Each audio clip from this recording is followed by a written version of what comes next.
ذرا اس آیت پر اب نگاہ کو مرتکز کیجئے، انسان کا خسارہ کیا ہے؟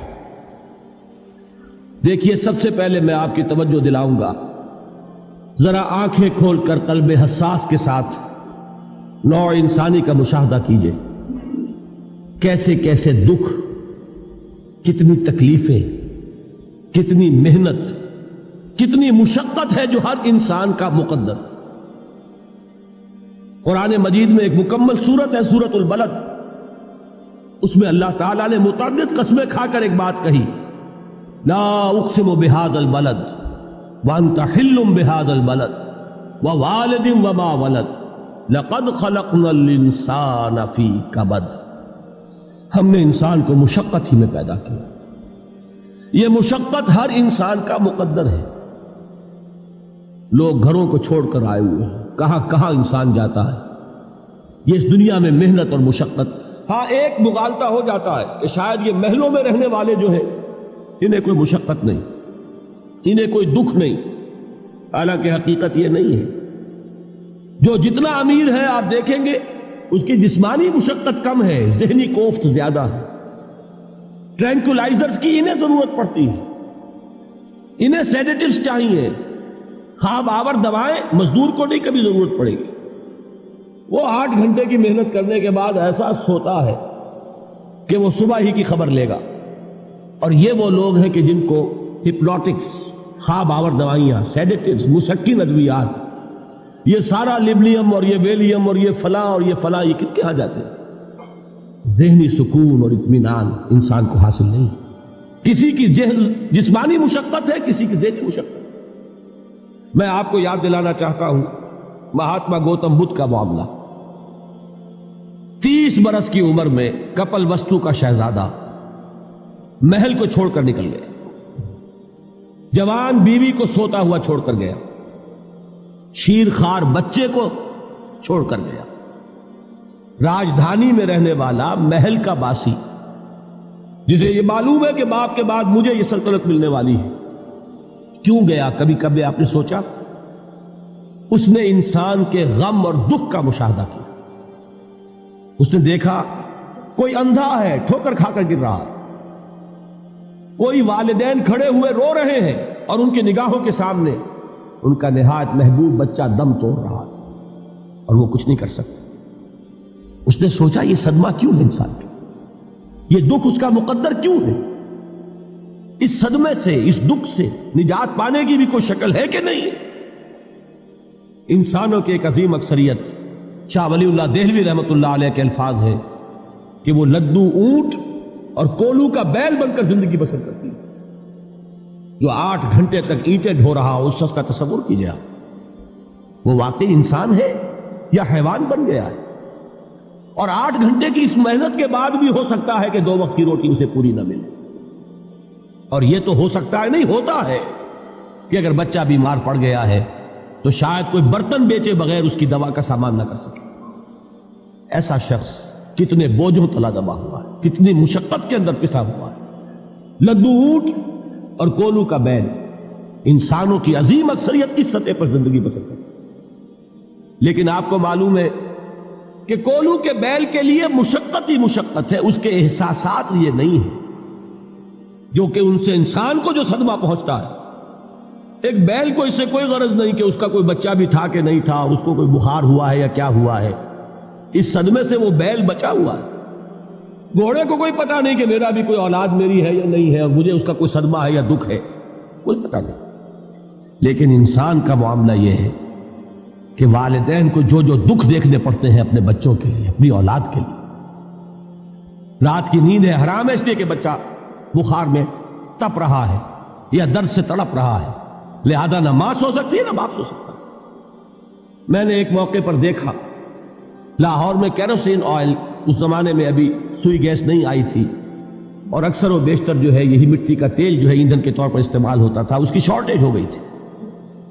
تو کئی فرلانگ لمبی قطاریں لگتی تھی ان دکانوں کے باہر، ڈپوں کے باہر، اور ایسے ایسے منظر بھی کہ ایک خاتون برقع پوش، ایک گود میں بچے کو لیے ہوئے، ایک کی انگلی پکڑے ہوئے، بوتل ہاتھ میں لیے ہوئے تیل کے لیے، اور کئی گھنٹے کھڑی ہے دکان۔ یہ مشقت انسان جھیلتا ہے کہ نہیں؟ غالب نے اس کا نقشہ کھینچا ہے کہ رنج سے خوگر ہوا انسان تو مٹ جاتا ہے رنج. مشکلیں اتنی پڑی مجھ پر کہ آسا ہو گئی. ہم بھول جاتے ہیں، ورنہ واقعہ یہ کہ قلب حساس ہو اگر اور قید حیات و بند غم اصل میں دونوں ایک ہیں. موت سے پہلے آدمی غم سے نجات پائے کیوں؟ اچھا یہ تو ہوا لقد خلقنا الانسان فی کبد. حیوانات کا معاملہ ایک اور اعتبار سے آسان ہے. ان سے کوئی محاسبہ بھی ہے کیا؟ کوئی جواب دہی بھی ہے؟ کوئی ان کو اللہ کے حضور میں کھڑے ہو کر اپنے اعمال کا حساب بھی دینا؟ نہیں. انسان کی یہ ٹریجڈی ہے، یہ المیہ ہے انسان. اس کو بھی قرآن مجید کی ایک سورت میں قسمیں کھا کر اذا السماء انشقت، اس کے بعد کیا فرمایا؟ یا ایھا الانسان انک کادح الی ربک کدحا فملاقیہ. اے انسان، تیرا المیہ، تیری ٹریجڈی اس سے کہیں بڑھ کر ہے. تجھے صدمے پر صدمے جھیلتے ہوئے، مشقت پر مشقت برداشت کرتے ہوئے ایک روز اپنے رب کے حضور میں بھی کھڑا ہوگا، جواب دہی بھی کرنی.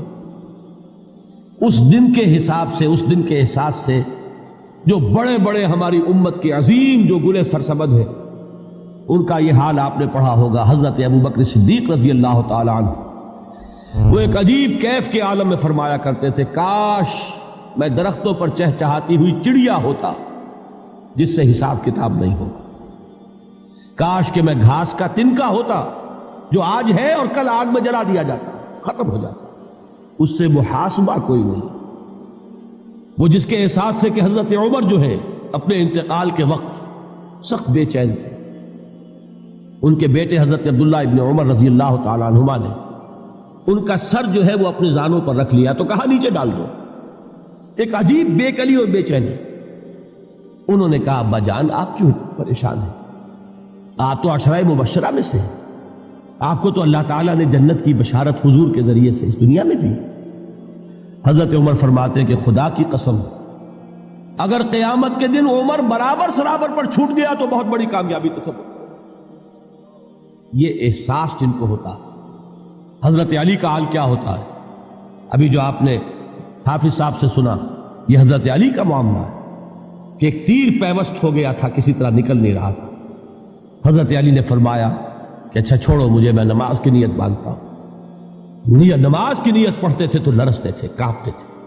کس کے سامنے کھڑا ہوں اور کس کے سامنے مجھے ایک دن جواب دہی کے لیے کھڑا ہونا ہوگا.